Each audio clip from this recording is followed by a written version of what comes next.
ఈ రోజు బండి సంజయ్ అనే వ్యక్తి ఒక కేంద్ర హోంశాఖ సహాయ మంత్రిగా ఉండి అన్ని వైఫల్యాలు చెందుతూ ఈ రోజు నా ఇంటి మీద బీజేవైఎం నాయకులను, బీజేపీ నాయకులను, పలువురు మహిళలను నా ఇంటి మీదకి దాడికి పంపడం జరిగింది. నేను ఒక మహిళను, నా ఇంట్లో ఇద్దరు చిన్న పిల్లలు ఉంటారు.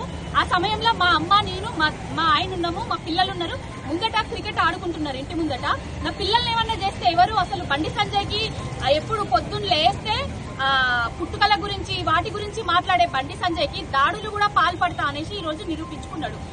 ఈ రోజు ఎక్కడైతే ఎమ్మెల్యే క్యాంప్ ఆఫీస్ మీద దాడి జరిగింది, మళ్ళా తర్వాత మహిళా నాయకురాలని చూడకుండా, నన్ను టీఆర్ఎస్ పార్టీ నాయకురాలని చూడకుండా నా ఇంటి మీదికి దాడికి పంపించిండు. అంటే ప్రశ్నించొద్దా?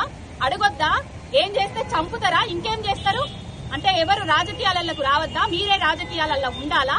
ఏం చేస్తున్నారు? మీకు నేర్పించిన ధర్మం ఇదేనా? హిందూ ధర్మం మీకు నేర్పించిన, రాముడు నేర్పించిన సంస్కారం మహిళల మీద దాడులు చేయమనేసినా మీకు చేసింది? రాముడు సీతమ్మ కోసం యుద్ధం చేసిండు. మరి ఈనాడు బండి సంజయ్ గారు రాముడి పేరు చెప్పుకుంటా మహిళల మీద దాడులకు ఎందుకు ప్రోత్బలిస్తున్నాడు? ఎందుకు ప్రయత్నాలు చేస్తున్నాడు? ఈ రోజు నా మీద దాడి జరిగింది. ఆ దాడికి కారణం ప్రముఖ వ్యక్తి బండి సంజయ్. నన్ను ఈ రోజు చంపడానికి 40 మందిని పంపించడం జరిగింది. ఒక 25 మంది మగవాళ్లను, 8 మంది ఆడవాళ్లను పంపించడం జరిగింది. నేను అక్కడ కెమెరా ఉన్నదని చెప్పేసి నా కారు పక్కన ఉండి ఒకటే అరవడము. నా ఇంటి చుట్టుపక్కల వాళ్ళు, నా కాలనీ వాసులు కూడా భయభ్రాంతులకు గురైండ్రు. ఎక్కడున్నాము? బీహార్ లో ఉన్నామా, లేకపోతే యూపీలో ఉన్నామా, లేకపోతే ఇంకెక్కడున్నాము? ఎప్పుడో చిన్నప్పుడు చదువుకునేటోళ్ళం, రాయలసీమలో ఫ్యాక్షనిస్టులు ఉంటారు, గిట్లుంటది అనేసి. తెలంగాణ రాష్ట్రంలో ఈ రోజు ఫ్యాక్షన్ రాజ్యాన్ని చూస్తున్నాము.